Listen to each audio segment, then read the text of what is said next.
Hi, this is Bill, and you are on Finest Travel Beat with Angela and Bill. Today we take you on board Royal Caribbean's Utopia of the Seas, the newest cruise ship at sea and also one of the largest. We'll show you around the ship, show you some of the public areas, talk about whether we think the ship is right for you, and also share some footage of some really new, exciting additions that have come on this ship. As always, we'll give you some commentary along the way with some tips and ideas of what we like to do when we're cruising.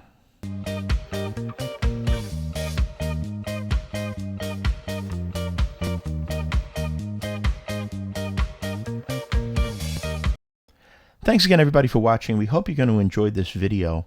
We'll give you some information on the Utopia of the Seas to start off with. It has 18 total decks, about 2,290 crew, 2,800 staterooms. At double capacity holds 5,600 guests and weighs in at 236,000 gross tons. Again, making this one of the largest cruise ships at sea. It is actually the first new Royal Caribbean ship in a while that is not the largest, as the Icon of the Seas, which came out last January, actually is a bit bigger. You can see off on the left there is Sorrento's. That is the complimentary pizza option. Across there is the Bell and Barley. That's what they call their English pub on here. This is a pretty quick walk through here. I will come back to this area a little bit later on, and I'll go over the individual locations. Now, unfortunately, on this video, we did not sail. This was a ship inspection that was arranged by Royal Caribbean. Thanks to them for doing this and allowing us to film and show you all of this. But we only had a few hours on board, so we had to kind of zip through a little bit. So I'll get to you as much information as possible, and I'm also going to put up another video that's going to show you some of the different categories of staterooms. We are, however, hosting a group cruise in August of 2025, and we are so excited about that. We just came up off of a group cruise on the Adventure of the Seas. There was almost 100 people on board, and we had an absolutely fantastic time. So if you are interested in that, just send me a message or comment below, and I'll get back to you with some information. We just passed the Rising Tide Bar and some of the other venues here on the Royal Promenade. I'll go into that again a little bit later on. Right now we're walking towards the Royal Railway. I'll explain that a little bit more about that in a couple of seconds. But I first want to point out that the elevators on this ship are different. They are what they call destination elevators. Rather than having a button inside the elevator you hit, you actually go to one of these touch screens. You press the button of the floor you want to go in. You only have to press it once, and it will tell you which elevator you need to go to. You go to that elevator, you get on board, and it will take you to your floor. These things are awesome. They started them on the Icon of the Seas. We found that we never waited for an elevator. They weren't crowded. And most of all, you didn't have people pushing through that jumped you space in line. So we really love these destination elevators. Takes a couple of minutes getting used to, not having buttons inside. It's a little weird, but they're great. Now we're going to take you down to the Royal Railway, which is a brand new specialty dining venue on the Utopia of the Seas. This is pretty cool. This is a menu board that kind of looks like the old-time railway stations. As you can see, the information kind of flips around there a little bit. So it's very immersive. It's a really, really cool experience, and we cannot wait to try this next year. The Royal Railway is an immersive dining experience. There are 4 seatings a night. Each seating takes about 75 minutes. Currently, the theming on it is Wild West, but they plan on doing other themes such as Tuscany, possibly Alaska. I think this is going to evolve over time depending on the ship and the itinerary. As you'll see in a minute, there are not many tables at all. This is an additional cost if you do have an unlimited dining package. There's a surcharge. Reservations are going to be very hard to come by on this as well. As you can see, there's only a couple of seats and only 4 seatings a night. Pricing I won't get into because pricing will change quite rapidly, but expect the pricing on this to go up. I'm going to shut up now and show you a little clip of what to expect as part of the immersive dining experience that they have for you. Woo-hoo-hoo! Y'all are a lucky bunch. The American buffalo only make this frosting every 200 years. Yep, you're just in time for the bison patio. Bison patio. I cracked myself up. Again, this is highly interactive, and I won't do any spoilers, but just to show you what the menu looks like. It's kind of like an Old West map, which we thought was really, really cool. We're going to show you the suite sun deck now. This is an area that is exclusive to suite guests on the Utopia of the Seas. There is a separate video that I'm going to be putting together with some brief room tours, show you some of the suites, some of the balcony cabins, interior cabins, and such. But I just wanted to kind of show you, first of all, what the back of the ship looks like, the sports deck and the miniature golf area, as well as the boardwalk area, and also what the suite sun deck looks like. This is a new area on some of the newer Royal Caribbean ships, and again, while this is not open to the general public, just kind of wanted to show you what amenities they are giving for suite guests these days. An absolutely beautiful area. Also here is Coastal Kitchen and the Suite Lounge. Coastal Kitchen is also for suite guests, and obviously the Suite Lounge is for suite guests as well. As you can see there, they have some food offerings. This area over here is the lounge. It's kind of split, where half of it is the lounge area, and then the other half here is Coastal Kitchen. Depending on the level of suites you have, you may have access to Coastal Kitchen for various meals during the day. And also there is a bar there. This is embarkation day, so really, really nice that this space is kind of empty. So they are definitely adding some amenities for their suite guests. This is a view of the Central Park area from one of the elevator lobbies up above. Again, I have some footage of that a little bit later in the video. I just want to show you what it looks like. Also, this is the Aqua Theater. This video is taken from one of the Aqua Suites, so your view from most of the rooms will not be like this. I just kind of want to give you a bird's eye view of the Aqua Theater from the back of the ship. The Aqua shows on these are absolutely incredible. We've seen it on both the Symphony of the Seas and also the Icon of the Seas. Amazing shows. This is the boardwalk area right here. The boardwalk area, as it sounds, it's a boardwalk area. It kind of has a Coney Island or amusement type theme to it. I'm adding this here because I got limited footage of the boardwalk area. I'll explain to you the end the very exciting event that happened that made me have to cut the ship tour a little short. We had a little bit of a lunch at the Solarium Bistro. Unfortunately, I didn't get any footage of that. I had a little technical issue. But the Solarium Bistro is on deck 15 forward. They have a mini buffet, which on embarkation day may be a great option for people to avoid the huge lines that are traditionally in the Windjammer. So that's a nice spot. It's a beautiful solarium area. There's a bar right there, right outside of the area. Again, this is deck 15. Didn't seem to be overly crowded up here. It's kind of a newer area. I think people weren't really sure about that bar being, or didn't know that bar was there. And again, solarium area really, really beautiful on these ships. It's one of my favorite. To me, it's a bit of a loss on the new Icon class ships, but they have their own advantages. We're walking aft now on deck 15. You'll see some of the pool areas that they have on the ship. Like on other Oasis class ships, they have split decks up here, so they don't have one huge pool. There are several pools that are separated by the boardwalk area and the Central Park area. I think it kind of does a good job at splitting the crowds up. Again, this was embarkation day, so the crowds weren't too bad, other than some people that I was doing the tour with, obviously.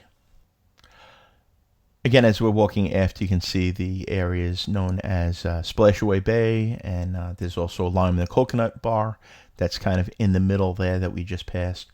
Here are the exit to slide areas and some children's areas as well. As you can see, the theming is all very tropical and very new and modern. That's a nice little addition there where they have bars where you can get some basic mixed drinks and some beer rather than having to wait on long lines while people are getting their frozen drinks and stuff at the pool bars. We find that's really been very helpful. And next we come up to Angela's favorite spot on the ship, which is Sprinkles. This is where you can get free ice cream cones, vanilla and chocolate and swirl cones. They do serve you there, which I think is very good. It avoids having tons of ice cream on the floor like we've seen at other times. So again, that's a hit that we always get to at least a couple of times a day. Continuing to walk aft is the another pool area here. The Lime and the Coconut is actually over here. I got a little bit confused. It's kind of split between the kids' pool area and then this other pool area back here. Again, you can see it's really nice. Some lounges that go in the water. Pro tip, particularly on short cruises, make the most of your day. Wear your bathing suit or pack a small bag that has your bathing suit and some pool stuff, sunscreen, such. Don't waste that first day, especially if you're coming from the Northeast or someplace colder. Get in that pool and enjoy it and start your vacation as soon as you get on the ship. We walked up one flight of stairs to deck 16. Again, this is deck 16 aft. Walking towards the rear of the ship, we'll show you the flow rider and the sports court area up here. One thing that I think is really neat, they're showing on newer ships, is that the table tennis area is kind of enclosed. If you've ever seen people trying to play table tennis on a rocking cruise ship with 20, 30 mile an hour headwinds, that ping pong ball doesn't really last long. As you can see there on deck 16, the sports court, they have some really good areas there. They will do various events during the week. There is, or during the weekend, there was basketball. They were playing right then. They do pickleball, which is very popular these days. They'll do some tennis and various other events. Now we're looking over into the boardwalk, overlooking the boardwalk area there. There is a zip line. The zip line on this ship's a little higher than the other Oasis Class ships. Not really sure why the change, but it's a little bit, it's set up a little bit differently. Real nice spot up here also. Over on the right is the flow rider. My son-in-law Michael didn't get to do the flow rider on our last cruise because he couldn't come. My daughter was too far along in her pregnancy, and I'll update you on that at the end of this video with some very exciting news. But hopefully we are going next August and he can show off his skills. He is a incredible surfer growing up in the Space Coast of Florida. And anytime there's a hurricane that comes in, the first thing he does is goes out to the beach. So we're looking forward to doing that with him. They do lessons for people that if it's their first time. And that's really a very cool thing. There's a nice area up here too. You can see there's this new like kind of cool thing where you can sit down and play soccer under a table. I've seen that on the Icon of the Seas. Looks kind of neat. Back here in the sports bar area is another the Wipeout bar. This looks really, really neat. Angela has not seen this yet, but she is a huge fan of shaved ice, or shave ice as they call it in Hawaii. This is an additional charge. Not sure whether the adult ones are including a drink package. I'll have to try to find that out. But again, there's some that do have alcohol in it. Also back there is the Ultimate Abyss. That was that monster-looking thing. It is a dry slide. It's a tallest slide at sea, and it drops you from up here all the way down 10 decks. Thank you, no. You can keep that. I'll leave that to my crazy friends to do that. You can see that the zip line is a little bit elevated. You actually walk up a couple of stairs rather than just stepping off the deck. Again, not sure. Maybe it provides a little bit more ability for you not to get stuck halfway in between. Now we're walking forward on deck 16. This area off to my right here is the Aqua Dunes. That is a play area, miniature golf, very brightly underwater themed. You can see the jellyfish and the octopus back there, and that looked really, really nice. the miniature golf on these cruise ships just seems to be up in their game on every cruise we go on. It's really, really, really nice to see because a lot of people like doing that. It's a pretty popular activity. Another bar area back here is the Cantina Bar. It's near El Loco Fresh.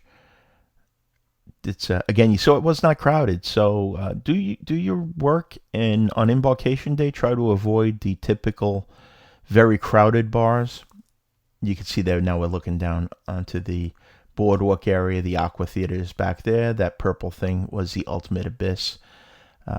The leads you all the way down to that boardwalk area. You can get off and walk. I mean, it is a quick way down, but I'll walk to the elevator. Thank you very much. Continuing my thoughts before, El Loco Fresh is a great spot. We love it. The Mexican food at this place is absolutely fantastic. They have good desserts, lots of options. We will hit this at least once or twice on any cruise we're on that has it. The quesadillas are amazing. And again, what's great is not everybody discovers it the first day because it's kind of in the back of the ship and high. So it's not as crowded as the Windjammer. Everybody goes to the Windjammer. And also you can see the bar there wasn't too crowded. So we, in all of our travels, try to be where people aren't. We try to travel where people aren't. Avoid crowds and stress. So that's a nice spot to spend your embarkation day. Here is the arcade. Won't spend much time on that. Typical arcade, not included. Everything is an additional cost there. Also on deck 15 is the Mason Jar. The Mason Jar is a southern themed and southern styled additional cost restaurant. It is not including cruise fare. It is considered a specialty restaurant. The Mason Jar first debuted on the Wonder of the Seas. We have not eaten in a Mason Jar yet. They also do live music up here. There is a bar and a lounge. If you've been to the Mason Jar, let us know below what your thoughts are of it. I tend to be pretty picky about my barbecue and brisket and southern foods, so I will probably try it at some point, but don't expect a fair review from me. Up next is Giovanni's. That is their specialty Italian restaurant. Again, this is an additional cost, not included with the cruise fare. It's a specialty restaurant. A tip on embarkation day is get to the restaurants as soon as you get on the ship. If you want to make dining reservations, especially restaurants, or even the main dining room to change your seating time or go to a private seating. Italian restaurants, especially Giovanni's, is one of our favorites to go to. Quite honestly, I think we enjoy the Italian specialty restaurants on cruise ships more than we actually do the steakhouses. As you can see here, it is 2 floors. We are on deck 12 and we're looking down at deck 10. A very nice thing also is there is some outdoor seating there for if the weather is good enough to have your Italian meal. Nice little lounge area there too. Also a bar with espressos and drinks that you can have. One of the things I like is that they prepare some of the foods right in front of you. This is kind of neat watching these chefs prepare a salad, and it looks like over there my daughter Caitlin's absolute favorite thing in the world, which is a charcuterie board. Again, beautiful, nice looking lemons, for display only though. Now we are down a couple of decks down to the music hall. The music hall is located on decks 8 and 9. It is a multi-use venue. They do some dance music. They do some trivias. They do certain game shows here. Again, this is multi-deck. This is deck 8. A little crowded for embarkation day. I think the reason why is it was raining a little bit there. It's Florida, so it does rain. It kind of threw our tour off a little bit. So that's why I apologize about jumping around quite a bit, trying to get as much flow as possible, but it was a little bit difficult with the rain and kind of waiting for the storms off. As you can see there is a place for a live band. Again, this serves as a nightclub at night and also does quite a bit of other, whether it be trivia or different contests, name that tune, things like that during the day. If you've never been on a cruise, there is so much to do. We'll probably have to do a separate video just showing you all the different things you can do on a cruise ship, because if you're aboard on a cruise ship, quite honestly, it's not the cruise ship, it's you. I'm going to take you down now and show you the main dining rooms that are included. These are on decks 3, 4, and 5. Again, these are the one on deck 5, which we're entering on, is right off the Royal Promenade. Walk right through that little bridge area there, and you can see this is the top level of the main dining room. For those that aren't familiar with the seating arrangements, there are 3 types currently on Royal Caribbean. There's an early dining, a late dining, and a my time dining. The my time dining gets its own deck. My time dining usually starts at 6:45. Is not very early, so if you need to eat early, you're probably best picking a regular main seated dining. And again, we walked past the host stand there.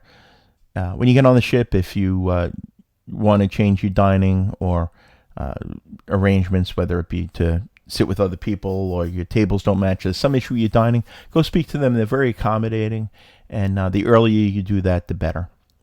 See a very large dining room area, main dining area.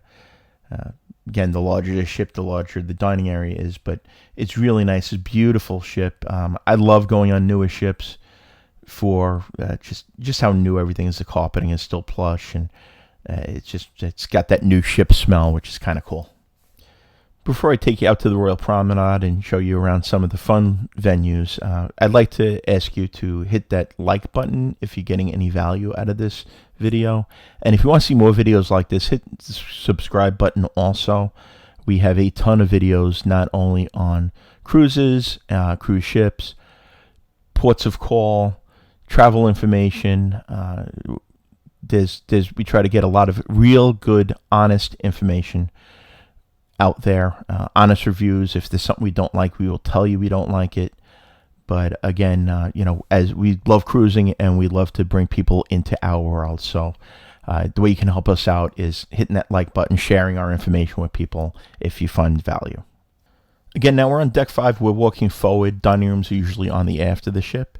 Off to the right here is a brand new venue that the Utopia of the Seas has, which is called the Pesky Parrot. It's kind of a tropical theme. I guess you'd almost call it a Key West vibe / Jimmy Buffett vibe with, South Pacific type of vibe, tiki room, whatever. It's all kind of similar. My friend Stella is in there somewhere. Stella's the sister of somebody I worked with in the NYPD Transit Bureau for a very long time, and we seem to just keep running into each other on cruise ships, which is kind of cool. Across from the Pesky Parrot on the other side of the ship is guest services.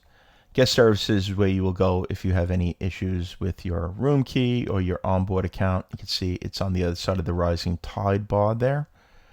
The Rising Tide bar I'll talk about in a little bit when we get to the Central Park area, explain what that is.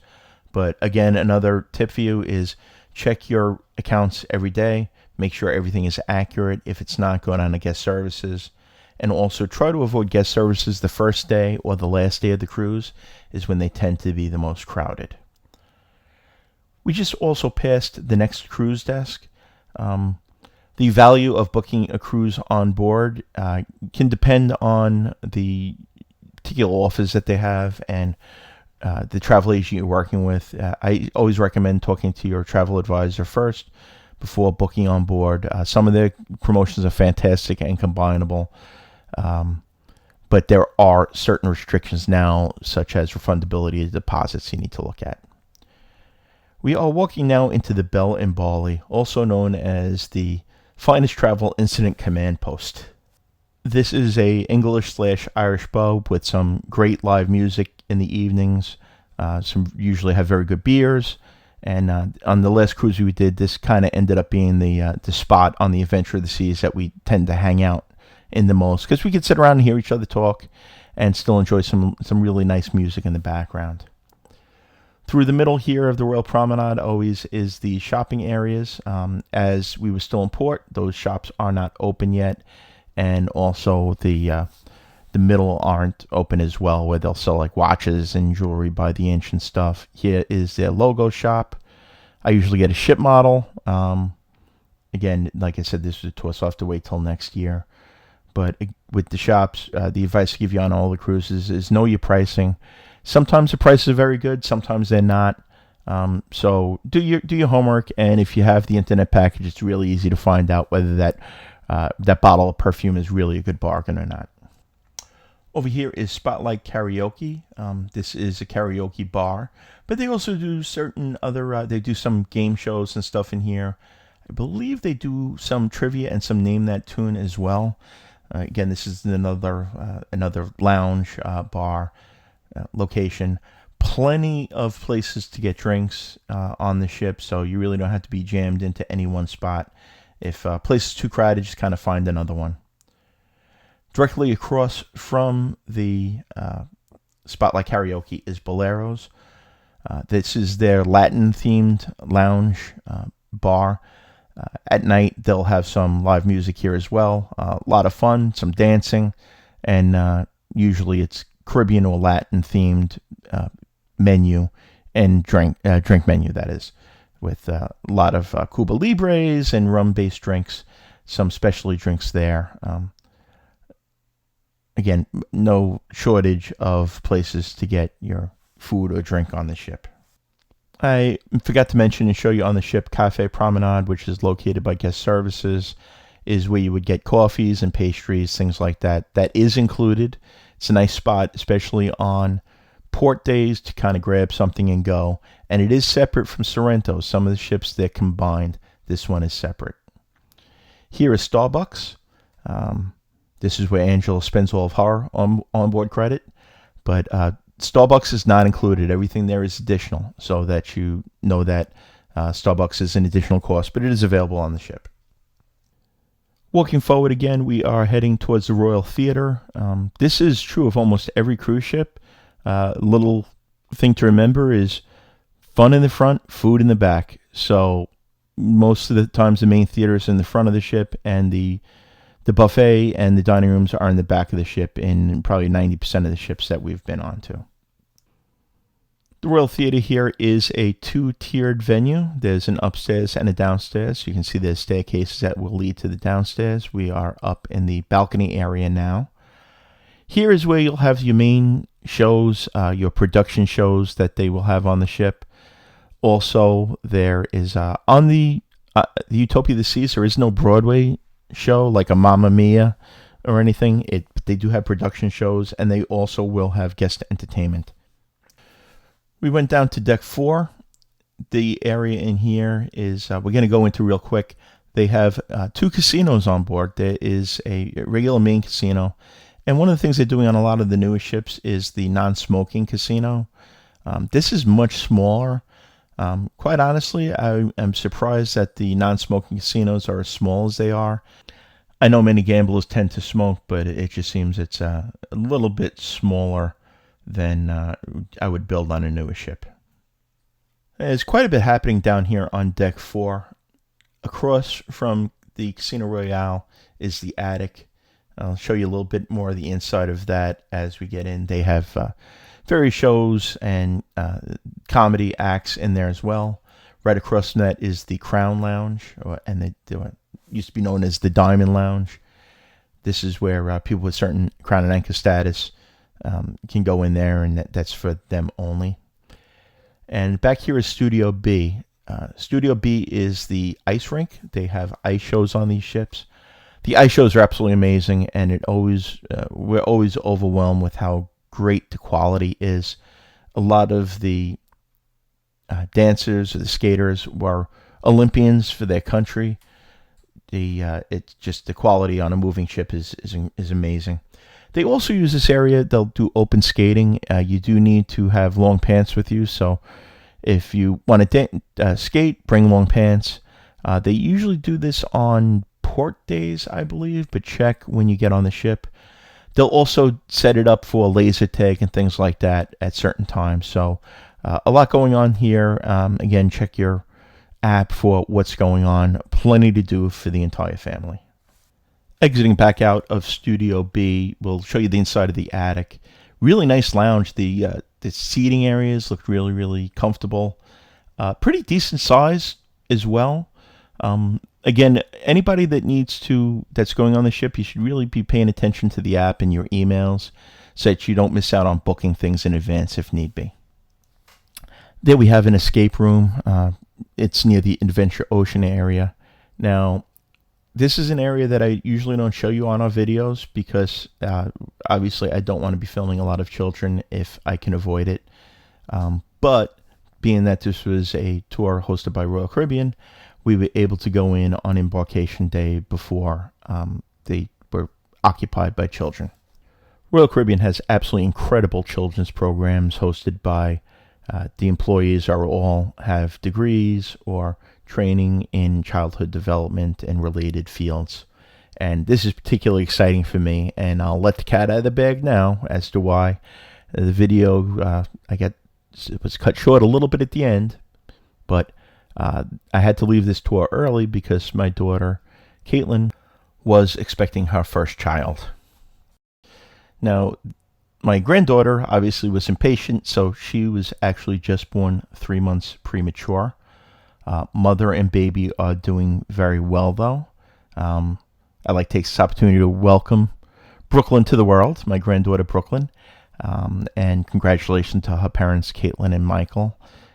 If you're watching this far in the video, I'd love it in the comments below if you just welcomed little Brooklyn to the world. She's going to be a little pride and joy, and we can't wait to take her on the Utopia of the Seas next year and take her to the baby area. And I say this on most of the videos that I do. If you're a first-time cruiser with children, very often the kids want no part of going to the kids clubs. They are broken up into different age categories, but usually they'll go kicking and screaming, and then you'll drop them off, and they'll make friends, and they'll have a great time playing with new stuff and new friends, and you don't see them for the rest of the cruise. I've heard so many stories from clients that first-time cruisers that the kids didn't want to go, and you talk to them later on, and they've made friends that they communicate with, still keep in touch with on social media, and sometimes even the parents get along, and they end up cruising together, end up being friends for life from different parts of the country. It's really amazing. And this right here is Adventure Ocean Babies, which is where Brooklyn will be playing this time just under a year from now. Again, just really, really excited about that. It's going to be amazing. It stopped raining, so we get to show you the Central Park area now. The Central Park area is an open air area in the middle of the ship. All of the plants you see and the trees are live. They are not plastic or anything like that. They have full-time people on board that take care of the plants and the flowers. Very, very peaceful area. It hosts or houses some specialty restaurants, some include a restaurant. So I'll walk you around and show you a little bit about what is in the Central Park area. The first specialty restaurant we'll show you is Izumi. Izumi is a specialty restaurant. Again, it is not included in cruise fare. It is an additional cost. Here, it's a combination of sushi, Asian-style sit-down restaurant. As you can see over there on the left, there is also a lounge back that way. And as you can see here is also hibachi tables. These tend to fill up very, very quickly. And in fact, Angela and I have never even attempted to eat hibachi on a cruise ship. I'm sure it's a great time and everybody says that they enjoy it, but there's not as many tables as we'd like, so we haven't tried. I guess we probably will at some point. This is new. It's Izumi in the park. This also is additional cost, but they have sushi and some bubble cones, which are, I guess, like Asian type of desserts. They are also an additional cost, but they're supposed to be amazing. By the way, is anybody into duck hunting? Because if you are, this seems to be the favorite spot for people to hide ducks and look for ducks. Over here is a trellis bar. Really nice area. This whole area at night is a great spot to find a seat and maybe grab a drink and just kind of relax. It's very relaxing. On your right here, that glass area is the Rising Tide bar. Now, that bar we saw on deck 5, it goes up and down. It spends some time on deck 5, and then you can actually sit there, have a drink, and take the elevator ride up here to deck 8 to the Central Park area, which is kind of fun. Next up on the specialty restaurants is 150 Central Park. I don't think you can really see that menu. You can go online and find a lot of these menus, but this is a French-inspired restaurant, a little more formal than most of them. We have not eaten here, but we hear the food is very good. Again, it's based on the Central Park area. A neat fun fact is that this is usually always going to be in the dead center of the ship, so it moves back and forth a little bit depending on the length of the ship. Next up, we have Chops Grill, which is obviously the steakhouse. Always a favorite. Chops Grill steaks are fantastic. Again, I'm a little bit snobby with my steak and my barbecue food, but the steaks here are generally very, very good. Now, as we're getting kind of close to the end of this video, again, I'd like to apologize. I didn't get as much footage of the boardwalk area as I would have liked. That's a really, really fun area. When we're on, the next time I'm on, I will definitely update this video or add a different one that'll have the boardwalk area, and then also our one of our favorite lounges, which is the Schooner Bar, which again they have music and name that tune, and it's always a nice nautical theme bar. Again, apologize I didn't get footage, but somebody's granddaughter couldn't wait for me to finish my tour. LOL. Here we have a hidden gem in the Central Park area. This is the Park Cafe, where they have sandwiches. This is included. There is no additional cost for this. They have various sandwiches, juices, salads, things like that.